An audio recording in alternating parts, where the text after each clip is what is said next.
আসসালামু আলাইকুম ওরহমাতুল্লাহ। প্রিয় দর্শক, আজ আমরা এই ভিডিওর মাধ্যমে পাহাড় সমান ঋণ পরিশোধের যে দোয়া এবং আমল রয়েছে, সেই দোয়া এবং আমল খুব সহজ এবং সুন্দরভাবে ভেঙে ভেঙে একে একে খুব সহজেই মুখস্থ করে নিব।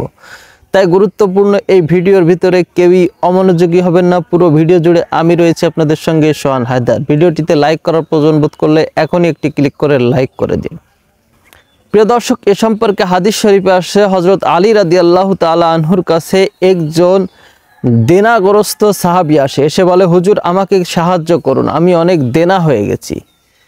তখন হযরত আলী রাদিয়াল্লাহু তাআলা আনহু বলে যে, আমি কি তোমাকে এমন একটি দোয়া শিখিয়ে দেব যে দোয়াটি নবী করিম সাল্লাল্লাহু আলাইহি ওয়াসাল্লাম আমাকে শিখিয়ে দিয়েছেন এবং বলেছেন যে ব্যক্তি এই দোয়াটি আমল করবে, সে ব্যক্তি যদি পাহাড় সম পরিমাণ দেনাগ্রস্ত হয়ে থাকে, তার সেই দেনা পরিশোধের ব্যবস্থা স্বয়ং আল্লাহ পাক রব্বুল আলামিন করে দিবেন। তখন সেই সাহাবী বলে, জি হ্যাঁ, আমাকে সেই বাক্যগুলি, সেই কালেমাগুলি, সেই দোয়াখানি আমাকে শিখিয়ে দিন। তখন এই দোয়ার কথা হযরত আলী রাদিয়াল্লাহু তাআলা আনহু তাকে বলেন বা শিখিয়ে দেন। তো প্রিয় দর্শক, চলুন সেই দোয়াখানায় এখন আমরা ভেঙে ভেঙে মুখস্থ করে নিই এবং তারপর আমরা কিভাবে আমল করতে হবে সে সম্পর্কে জেনে নিব। তো দোয়াখানা সকলে আমার সঙ্গে সঙ্গে পাঠ করবেন এবং মুখস্থ করে নেওয়ার চেষ্টা করবেন। দোয়াখানা হচ্ছে, আল্লাহুম্মা গফিনি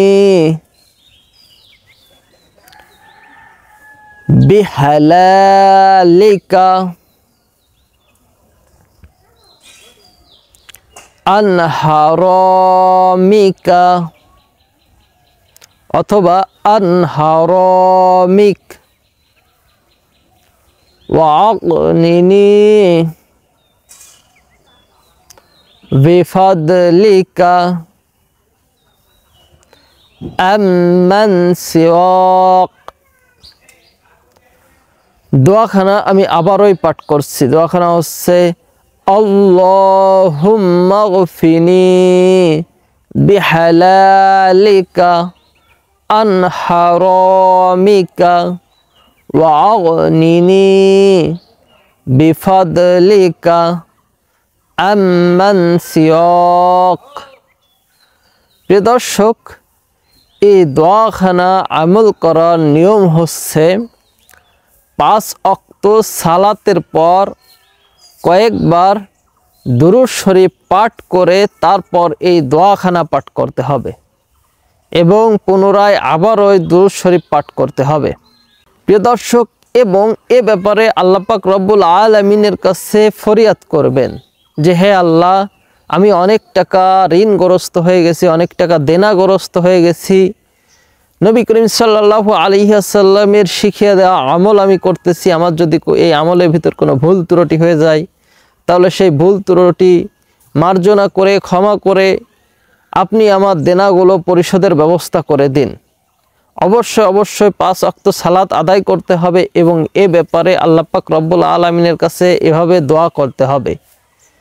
প্রিয় দর্শক, যে কোনো আমল 2-1 দিন করলেই তার ফল পাওয়া সম্ভব নয়। আল্লাহ পাক রব্বুল আলামিন বান্দাকে পরীক্ষা করেন। তাই অবশ্যই ধৈর্য ধারণ করে, ধৈর্য হারা না হয়ে এই আমলগুলো করতে থাকুন। ইনশাআল্লাহ তাআলা আপনার যত টাকায় ঋণ থাকুক না কেন, কোনো না কোনোভাবে আল্লাহ পাক রব্বুল আলামিন অবশ্যই পরিশোধের ব্যবস্থা করে দেবে। তবে আপনি অবশ্যই চেষ্টায় থাকবেন, আল্লাহ পাক রব্বুল আলামিন আপনাকে সাহায্য করবেন। তো প্রিয় দর্শক, ভিডিওটি ভালো লাগলে অবশ্যই লাইক করবেন এবং যারা এখনও পর্যন্ত আমাদের এই চ্যানেলটি সাবস্ক্রাইব করেন নাই, তাদেরকে সাবস্ক্রাইব করার অনুরোধ রইল। প্রিয় দর্শক, দিন প্রচারের সাথে ভিডিওটি শেয়ার করবেন। সকলেই ভালো থাকবেন, সুস্থ থাকবেন। পুরো ভিডিও জুড়ে আমি ছিলাম আপনাদের সঙ্গে সোহান হায়দার। দেখা হবে আবারও নতুন কোনো ভিডিওতে। আসসালামু আলাইকুম ওয়া রাহমাতুল্লাহ।